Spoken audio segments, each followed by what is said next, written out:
से प्रबुद्ध शुद्ध भारती, हिमाद्रि तुंग श्रृंग से प्रबुद्ध शुद्ध भारती, स्वयं प्रभा समुज्ज्वला स्वतंत्रता पुकारती।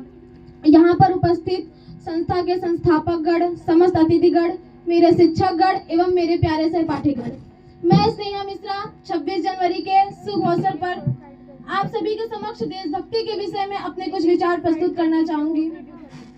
कश्मीर जिसकी सूरत है कन्याकुमारी जिसके चरण, कश्मीर जिसकी सूरत है कन्याकुमारी जिसके चरण, सहनसा है ताजमहल जिसका हृदय है, ऐसी इस भारत भूमि पर उपस्थित आप सभी को मेरा नमस्कार।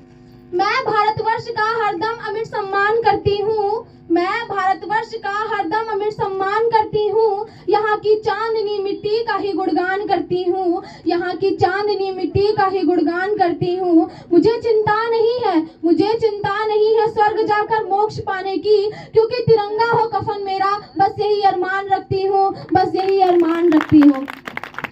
मान्यवर, आजादी के पहले देशभक्ति के मायने कुछ और हुआ करते थे, परंतु आजादी के बाद कुछ और हुआ करते हैं। मैं नहीं मानती कि राष्ट्रगान के 52 सेकंड में सिर्फ खड़े होकर गाना या भारत माता की जय और वंदे मातरम के जोरों शोरों से नारे लगाना ही देशभक्ति है, क्योंकि महोदय ये वो सदी है जहाँ पर स्वार्थ एवं स्वायत्ता के भाव में रचित लोग मुझे नजर आते हैं। ये वो सदी है जहाँ पर नीति नियम और नैतिकता के भाव में रचित लोग मुझे नजर आते हैं। ये वो सदी है जहाँ पर सत्य, हिंसा, सदाचार और सादगी जैसे स्नेह आदर्शों की धज्जियां उड़ाते हुए लोग मुझे नजर आते हैं। और जिस घर में दो भाई चैन, अमन, शांति के साथ बड़ी मुश्किल के साथ जीते हुए लोग मुझे नजर आते हैं, और जिस देश का युवा आज फेसबुक और व्हाट्सएप की सोशल नेटवर्क साइट पर चैटिंग और सेटिंग के मायाजाल में फंसे हुए लोग मुझे नजर आते हैं। तकलीफ तो मुझे तब होती है जब आज का ये नौजवान कानों में हेडफोन लगाए बाइक पर चलता हुआ ये भूल जाता है कि जिस धरती को वो रौंदते हुए जा रहा है, उस धरती का एक एक इंच पाने के लिए हमारे पूर्वजों ने खून की नदियां बहा दी थी। तकलीफ तो मुझे तब होती है जब आज का ये युवा जिसके ऊपर जिम्मेदारी अपने देश, अपने राष्ट्र की आशाओं को बांध कर रखने की, वही युवा आज पबजी गेम में डूबा और शराब से भीगा हुआ नजर आ रहा है।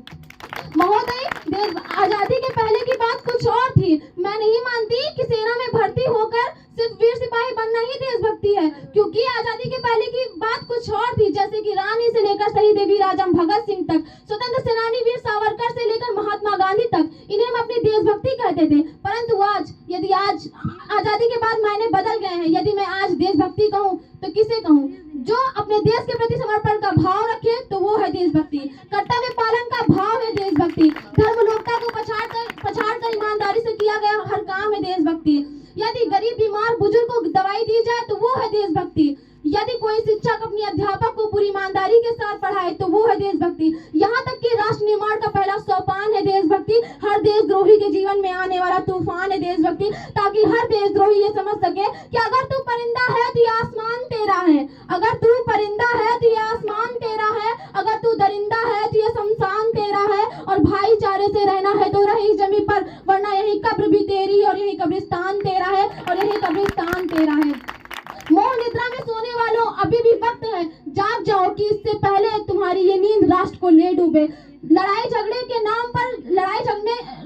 के नाम पर लड़ने झगड़ने वालों, अभी भी वक्त है, अपने भाषा को राष्ट्र का सिरमौर बनाओ, क्योंकि महोदय, लड़ाई झगड़े ऊंच नीच करने से हमारा राष्ट्र निर्माण संभव नहीं होगा, बल्कि अरे क्या ऊंच, क्या नीच, क्या पवित्र, क्या अपवित्र, क्या अमीरी, क्या गरीबी, क्या यही हमारी सच्ची देशभक्ति है? जी नहीं। जातिवाद, नातीवाद, टक्सलवाद, यहाँ तक कि भ्रष्टाचार, खासकर भ्रष्टाचार ही हमारे राष्ट्र निर्माण में अवरोध खड़ा कर रहे हैं। ये रिश्वतखोर चाहते हैं रिश्वतें चलती रहे, ये शराबी चाहते हैं भारत लूटता रहे, और इन्हीं लोगों की तुच्छ मानसिकता के कारण हमारा अखंड भारत खंड खंड होता हुआ नजर आ रहा है।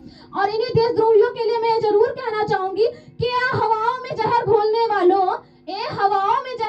वालों, फिजाएं हमारे इशारों से बदलती है, तुम क्या बदलोगे हस्ती हिंदुस्तान की, शेरों के जिगर में माँ भारती बसती है, माँ भारती बसती है। तो एक उम्मीद बने, एक उम्मीद के साथ चले, क्योंकि महोदय, हम अकेले कुछ नहीं कर सकते। यदि हमें राष्ट्र के सामने सर ऊंचा उठाकर चलना है, यदि हमें राष्ट्र की चुनौतियों का सामना करना है, तो हमें एक होना होगा, क्योंकि महोदय, हमें अकेले एक बूंद की तरह मिल जाए तो सागर, हम अकेले एक पन्ने की तरह मिल जाए तो किताब, हम एक धागे की तरह ईंट की तरह है, मिल जाए तो इमारत। ये है मिलने की शक्ति और ये है मिलने की ताकत। तभी हर देश का बच्चा बच्चा, हर युवा, हर बूढ़ा ये पूरी निडरता के साथ कह पाएगा कि चीन हो या रूस हो, चीन हो या रूस हो या फिर हो वो पाकिस्तान, मेरे हिंदुस्तान से टकराना खेल नहीं इतना आसान, खेल नहीं इतना आसान।